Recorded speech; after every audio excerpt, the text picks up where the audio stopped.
रात गुजर जाती है, इसकी माँ सुबह उठते ही बेटे को बुलाती है, कहती है कि मुझे घर क्यों लाए। कहने लगा अम्मा घर ही तो आना था और कहाँ जाना था। तो अपने शोहर को बुलाती है, कहती है तुम्हें पता है सारी रात वो 2 बंदे जो हैं वो हमारे कमरे में बैठे रहे। मैं जब भी आँख खोलती थी वो बैठे होते थे और मैं आँख बंद कर देती थी डर के कि पता नहीं कौन है। उसके बाप को लगा कि यार कहीं कोई और मसला तो नहीं है, कोई जहनी इसको कोई हेलुसिनेशंस और इस तरह के मसले। हाँ, कोई बीमारी या कोई स्ट्रेस इस तरह का तो नहीं है। इसका बाप बड़ा परेशान होता है। ये कहता है यार चलो निकालते हैं इस दिन को, नींद की गोलियां खिलाते हैं, उसको सुला देते हैं। अब दुल्हन जो होती है वो ये सारी चीज़ें नोट कर रही होती है। सुबह जाहिर सी बात है दुल्हन के घर से लोग आते हैं, वो जो नाश्ता वाश्ते लेके आते हैं, तो वो दुल्हन से बातचीत हो रही होती है तो वो बताती है अपनी माँ को। अब उसका मियाँ भी साथ होता है कि अम्मी मेरी सास की तबीयत ऐसे रात ख़राब हो गई और इस तरह से, तो आपस में डिस्कस कर रहे होते थे। तो उसकी माँ बड़ी अजीब नज़रों से उस दुल्हन को देखती है, तो दुल्हन अपना मुंह नीचे करके वहाँ से उठ के चली जाती है। माँ उसके पीछे जाती है। माँ उसे कहती है कि ये क्या माजरा है, जब तुम्हें कहा था कि तुमने ऐसा कुछ नहीं करना तो तुमने ऐसा क्यों किया।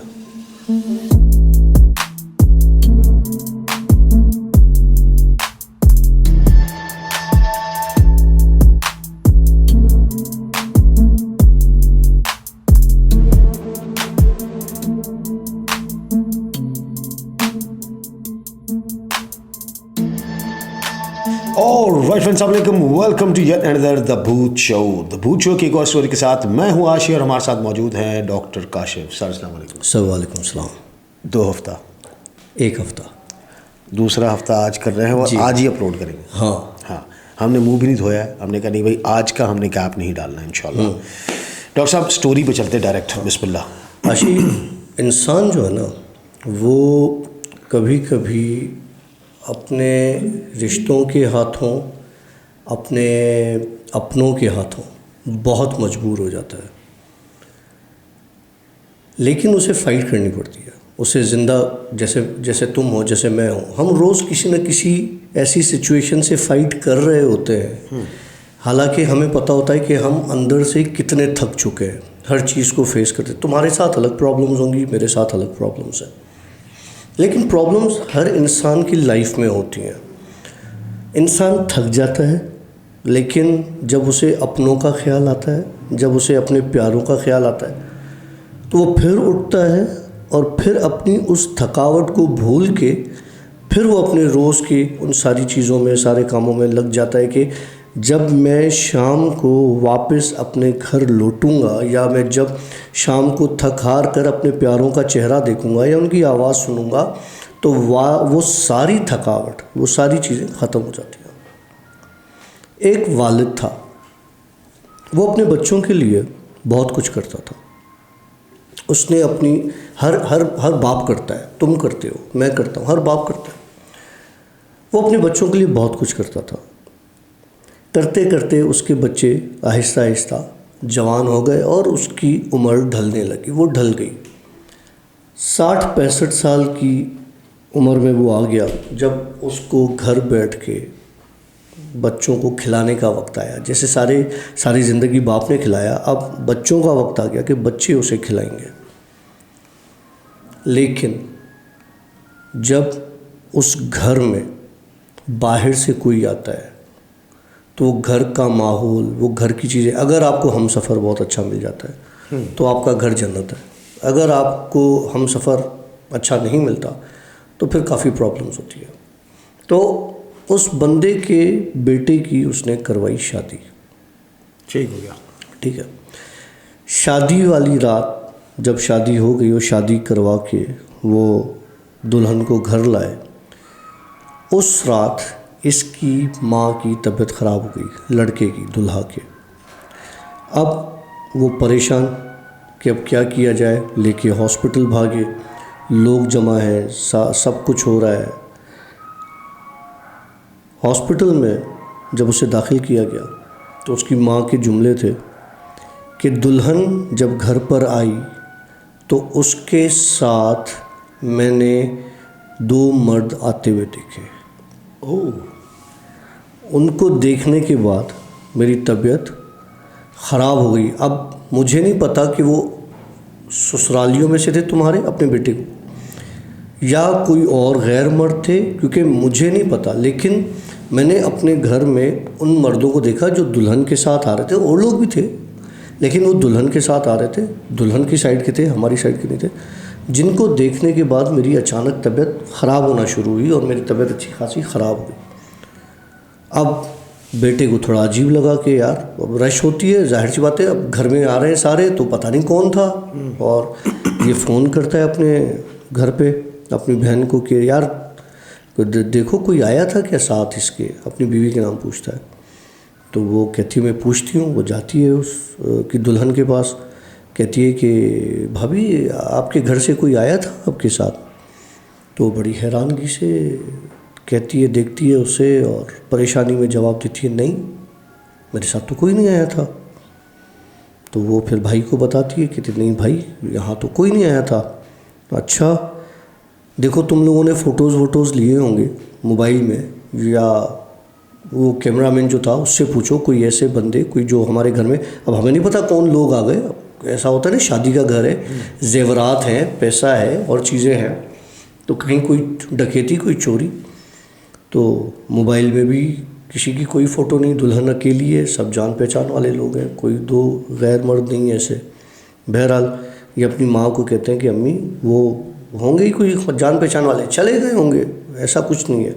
खैर माँ इस बात पे बदजिद होती है कि मैं उस घर में नहीं जाऊँगी, मुझे या तो अपनी बहन के घर भेजो या तो मैं हॉस्पिटल में हूँ, अभी रात को मैं घर नहीं जाऊँगी, क्योंकि मुझे पता है कि वो दो मर्द जो आए उस लड़की के साथ, दुल्हन के साथ, वो हमारे घर में ही आए हैं और वहाँ मौजूद है। तुम लोग नहीं मानते, तुम लोग झूठ बोलते हो, तुम लोग ये करते हो। खैर ये कहते हैं अच्छा ठीक है हम देखते हैं, ये इंजेक्शन्स वगैरह माँ को लगवा के रिलैक्स होने का, और फिर खामोशी से घर ले जाते हैं, उसे कमरे में जाके सुला देते हैं इसकी माँ को। अब इसकी ये हो जाता है, रात गुजर जाती है, इसकी माँ सुबह उठती है, सुबह उठती ही बेटी को बुलाती है, कहती है कि मुझे घर क्यों लाए। तो कहने लगा अम्मा घर ही तो आना था और कहाँ जाना था। तो अपने शोहर को बुलाती है, कहती है तुम्हें पता है सारी रात वो दो बंदे जो हैं वो हमारे कमरे में बैठे रहे, मैं जब भी आँख खोलती थी वो बैठे होते थे और मैं आँख बंद कर देती थी डर के कि पता नहीं कौन है। अब उसके बाप को लगा कि यार कहीं कोई और मसला तो नहीं है, लाइक कोई जहनी इसको कोई हेलुसिनेशंस और इस तरह के मसले, हाँ कोई बीमारी या कोई स्ट्रेस इस तरह का तो नहीं है। इसका बाप बड़ा परेशान होता है, ये कहता है यार चलो निकालते हैं इस दिन को, नींद की गोलियां खिलाते हैं, उसको सुला देते हैं। अब दुल्हन जो होती है वो ये सारी चीज़ें नोट कर रही होती है। सुबह जाहिर सी बात है दुल्हन के घर से लोग आते हैं, वो जो नाश्ता वाश्ते लेके आते हैं, तो वो दुल्हन से बातचीत हो रही होती है, तो वो बताती है अपनी माँ को। अब उसका मियाँ भी साथ होता है कि अम्मी मेरी सास की तबीयत ऐसे रात ख़राब हो गई और इस तरह से, तो आपस में डिस्कस कर रहे होते थे। तो उसकी माँ बड़ी अजीब नज़रों से उस दुल्हन को देखती है, तो दुल्हन अपना मुंह नीचे करके वहाँ से उठ के चली जाती है, माँ उसके पीछे जाती है। माँ उसे कहती है कि ये क्या माजरा है, जब तुम्हें कहा था कि तुमने ऐसा कुछ नहीं करना तो तुमने ऐसा क्यों किया।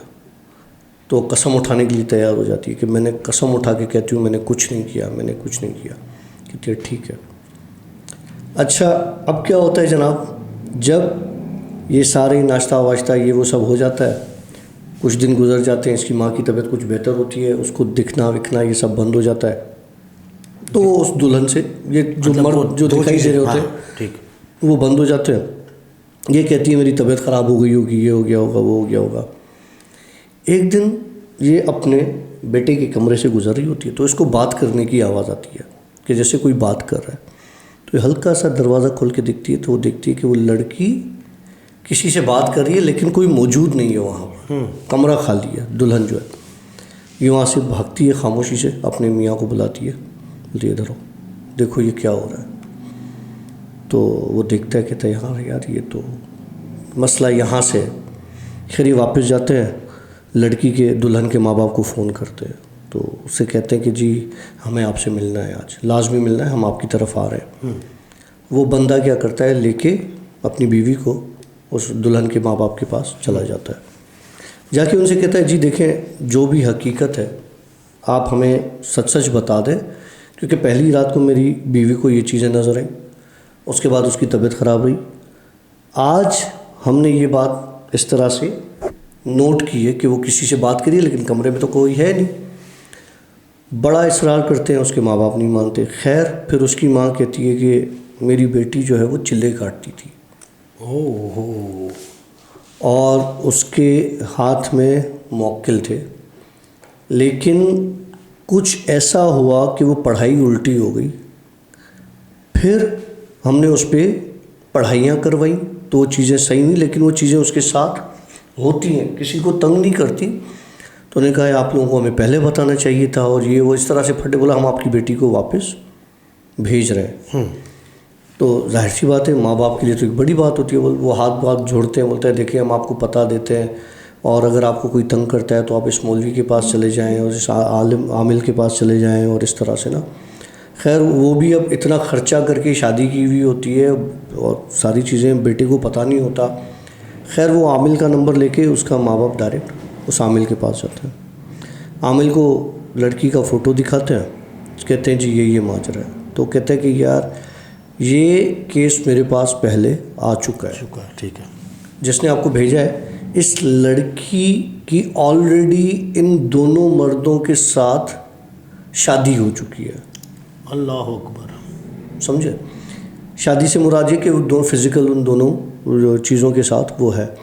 और बड़ी मुश्किल से मैंने इनकी जान छुड़ाई, लेकिन अब जब इसकी शादी हो रही थी ये चीज़ें वापस इसके पास आना शुरू हो गई। अब ये किसी न किसी तरीके से आपके घर को नुकसान देंगी, किसी की भी शक्ल में। तो हो सकता है कि किसी की जान चली जाए, हो सकता है कुछ हो जाए। तो ये कहते हैं कि इसका क्या हल हो सकता है। बोला हम पढ़ाई करके देखते हैं और फिर उसके बाद देखते हैं क्या होता है। खैर ये बड़ा परेशान होकर घर आते हैं, अपनी बहू को बुलाता है ये बंदा, कहता है देखो बेटा जो भी हुआ हमें पता चल चुका है, हम तुम्हारे घर गए थे और ये सारी बातें तुम्हारे माँ बाप ने हमसे बताई। फिर जिससे तुम्हारा इलाज हुआ हम उसके पास गए।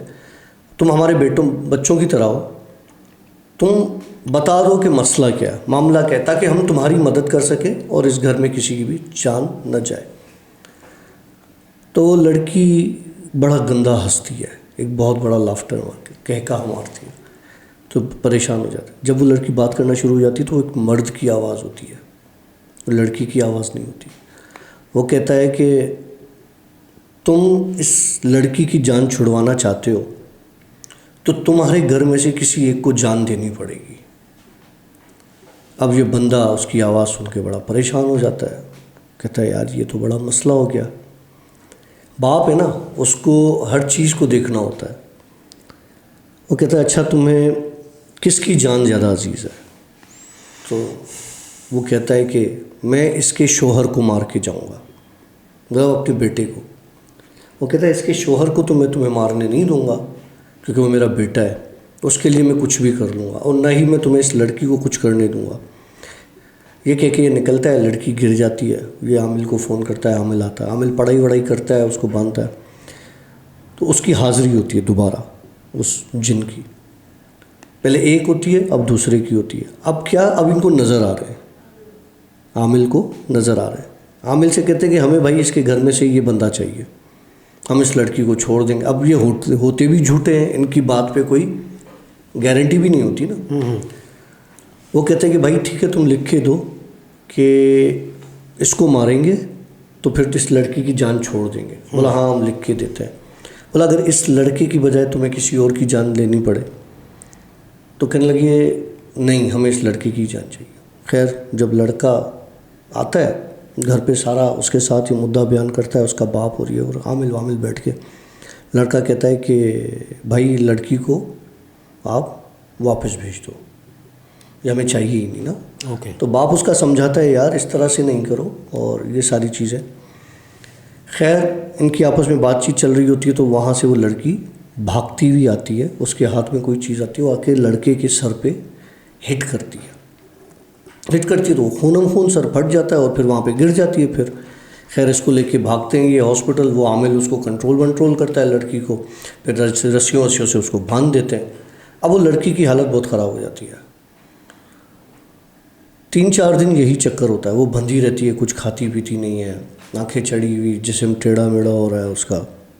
खैर अब आमिल उनसे कहता है कि यार देखो अब बहुत हो गई, अब मैं ऐसी पढ़ाई करूँगा या मैं ऐसे बुज़ुर्ग बुलवाऊँगा जो तुम लोगों को मार देंगे, तो या तो इस लड़की को छोड़ जाओ या तो इसको तुम मारो, अपना हम तुम्हें मार दें। तो वो कहते हैं कि ठीक है, हमने तो एक को मार दिया, अब बेटे के लिए ना उनके सर पे लग जाती होती, हमने एक को तो मार दिया, हमें इस घर का जो सरबराह है उसकी जान चाहिए।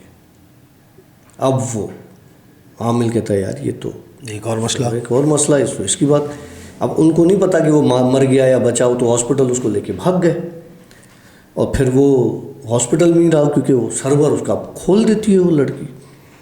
अब इसका बाप कहता है कि अपनी बीवी से कहता है यार ज़िंदगी का आधा हिस्सा हमने बच्चों में गुजार दिया, आधा बच्चों की शादियों में गुजार दिया, अब वैसे ही बोनस पर ज़िंदगी है, अगर मेरे जाने से मेरे बच्चों की जान छूटती है तो मुझे कोई मसला नहीं है। ये बात कर ही रहे होते हैं तो इसको चेस्ट पेन होता है, बुढ़े को ना चेस्ट पेन होता है और वहीं पे सीना पकड़ के ये गिरता है। तो आमिल उसको थामता है, पकड़ता है, क्योंकि आमिल देख लेता है कि इसका दिल जो है वो जिन पकड़ चुका है।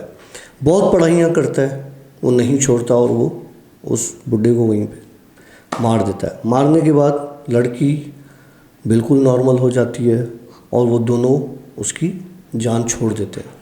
लड़का भी घर आ जाता है, फिर एक मैयत वाला घर और ये सारी चीज़ें चल रही होती हैं।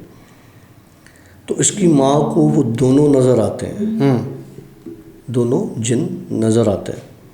जब नज़र आते हैं उसको और साथ में उसको ये कहते हैं कि हम तुम्हारे मियाँ की रूह को अपने साथ लेके जा रहे हैं, गारंटी है कभी हम नहीं आएंगे। ओके।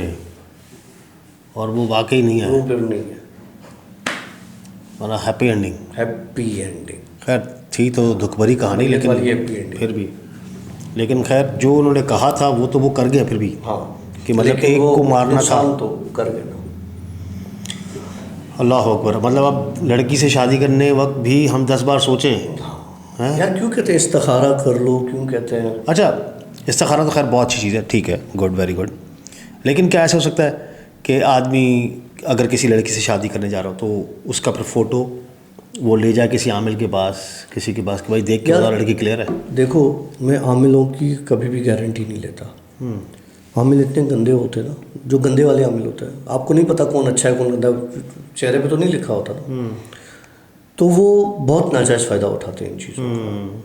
तो मैं याद है हमारी एक जानने वाली है, मैं अब है तो ख़ानदान का मसला, वो डॉक्टर है लड़की, और यार मुझे उस पर बड़ा दुख भी हुआ। और डॉक्टर लड़की है और उसका कहीं पे अफेयर था, उसकी शादी उस लड़के से होनी थी, वो नहीं करवा रहे थे घर वाले भी और ना ही उसके घर वाले राज़ी थे। तो हम दो ख़ानदानों में एक फटा पड़ा हुआ था। तो उस लड़की को एक कोई आमिल टकरा गया पंजाब साइड का। वो अच्छा, ये सुनना किस्सा, ये मेरे आँखों का सामने का देखा हुआ किस्सा। वो लड़की बहुत खूबसूरत, मेरे साथ ही उसने MBBS किया। तो वो जनाब उस आमिल के पास कहीं ना कहीं से पता वता निकाल के पहुंच गई। वो जो आमिल था उसने सारी ज़िंदगी चुप रहने का चिल्ला काटा हुआ था कि वो सारी ज़िंदगी किसी से बात नहीं करेगा। यार उस आमिल ने पता नहीं क्या किया, वो लड़की अपने उस बॉयफ्रेंड को भूल गई, उसी के पास रह गई, यहाँ से छुप के गई माँ बाप से। माँ बाप ढूंढ रहे हैं कहाँ गई, उसी के पास होके बैठ के रह गई। फिर उसी से ये शादी कर ली, माशाल्लाह उसी से ही बच्चे हैं। लेकिन वो बंदा आज तक बात नहीं करता, वो लिख के देता है, वो आमिल है।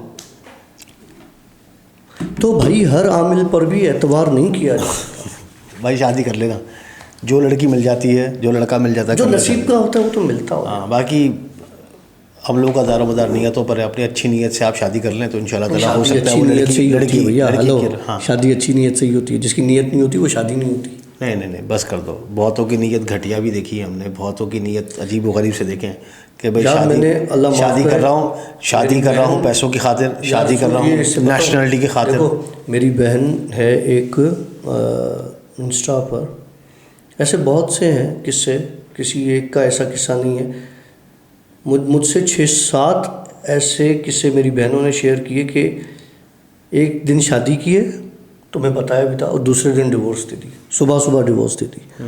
ऐसे 6-7 किस्से हुए यार। मतलब यार तुम लोगों को क्या है, किसी की बेटी है यार। अबे भाई बेटी, मैं आपको बता रहा हूँ, हमारे पास एक बंदा जॉब किया करता था। दोनों ने ग्रीन पहना है आज भी, देख यार व्हाट अ कोइंसिडेंस। ये कुदरती होता है, कुदरती है। अच्छा अब ये तो इतना कॉमन कलर भी नहीं है, लेकिन फिर भी देखो मैं भी ये पहले थोड़ी देर पहले नोट कर रहा था।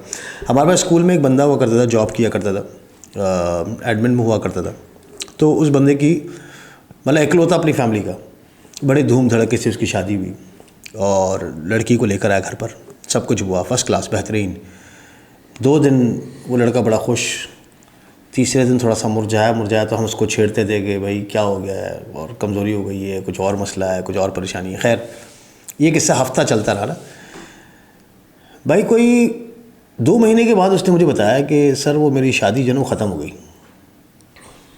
मैंने कहा कैसे, क्या हुआ? कह रहा तू तो कर बिल्कुल ठीक ठाक फर्स्ट क्लास, बड़ी खूबसूरत लड़की भी है, ये भी है वो भी है। कह रहा सर लड़की सिर्फ मेरे साथ एक रात रही है और उसके बाद वो दूसरे दिन यहाँ से जब जा रही थी, मुझे अपने रिश्तेदारों से मिलना ही है वो करके वो गई है, और वहाँ जाने के बाद फ़ोन पे भी एक बार बात हुई, आपने खाना खाया, कैसे हैं आप, ठीक है, ये है वो है फला है। कह रहा उसके बाद से कोई कांटेक्ट नहीं, छोकरी गायब। उसके बाद डिवोर्स के पेपर उनके फैमिली ने मतलब खुला के पेपर्स उसकी फैमिली जो फाइल किए हैं और रिश्ता ख़त्म हो गया। अब जहाँ तक हम समझते हैं, अल्लाह को हो सकता है, हो सकता है, नहीं हो सकता है ऐसी प्रॉब्लम हो सकता है हाँ, वो हलाले वाला किस्सा हो कि भाई वो एक दफ़ा हमारे पास मुसलमानों में ऐसे होता है कि अगर आप लोगों ने शादी कर ली तो, और अगर आप लोगों की डिवोर्स हो गई, हलाला के अलावा भी कुछ हो सकता है ना, हो सकता है हाँ जिन्नात का किस्सा। लेकिन हलाले का किस्सा ये होता है कि फिर आपकी शादी हो गई, आपने डिवोर्स दे दी, और उसके बाद डिवोर्स के बाद अब उसकी सज़ा है, अब वो है हलाला। मतलब आपने फिर किसी और के साथ जायज़ निकाह करना है, रात गुजारनी है। उसके बाद जब वो खुशी से आपका शौहर आपको छोड़े तो फिर आप जाकर उसी बंदे से शादी कर सकते हो वापस, अगर आपका प्लान है तो ये था। हो सकता है वो हलाले के सीन से आई थी, हलाला के बाद हो सकता है कोई जन्नाती असर था, कोई और चीज़ थी, कोई और परेशानी थी। मेरे पास ऑफिस में 2-3 लोग ऐसे हैं कि एक बड़ा नौजवान खूबसूरत लड़का है, उसने शादी की और हम उससे मजाक करते रहते। परसों मुझे पता चला यार इसकी शादी तो 3 दिन चली थी सिर्फ। उस बंदे ने आज तक नहीं बोला कि यार मेरी शादी ख़त्म हो चुकी है, आज तक 3 दिन चली।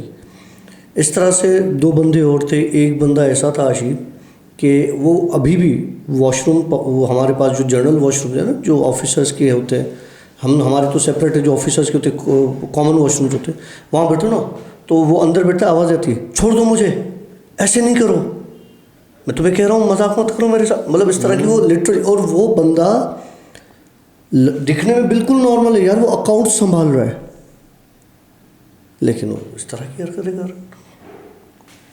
जादुई असर है ये अल्लाह माफ़ कर, तो बस तक हंसना नहीं चाहिए किसी पर भी, लेकिन मतलब एक अजीब सा सीन नहीं है। नहीं तो असर है, एक अजीब सा सीन नहीं है कि तू यहाँ बैठा हो कमरे में और तू बोले कि छोड़ दो मुझे, थोड़ा सा तो मैं भी हो जाऊँगा यार, अल्लाह रहम करिए, कौन सा सीन क्रिएट अल्लाह ना करे ऐसा बोलूँ यार। अच्छा मज़े की बात, अल्लाह का शुक्र है, मालिक का एहसान है कि मेरे साथ 5-6 महीने से कुछ नहीं हो रहा है सच। एक ही बीच में हुआ था, वो जो मैं गया था उधर नेशनल हाईवे पे, बाकी उसके अलावा इतने अरसे में मेरे साथ। चल अच्छी बात है, डॉक्टर साहब के साथ कुछ नहीं हुआ तो मतलब कुछ भी नया क्रिएट नहीं हो रहा है। हाँ चलो जी, थैंक यू वेरी मच। कैसा लगा आप लोगों को हमारा आज का इस सेशन में ज़रूर बताइएगा। हमने कि आप लोगों से इजाज़त, और अब मिलेंगे इंशाअल्लाह ताला नेक्स्ट वीक कल लाइव में। हाँ इंशाअल्लाह, कल हो सकता है ना हो। अच्छा, मुझे फिर हॉस्पिटल जाना पड़ रहा है। चलो जी, फिर मिलेंगे इंशाअल्लाह ताला नेक्स्ट वीक। हमारी तरफ से सिया, बाय बाय, हाफिज़।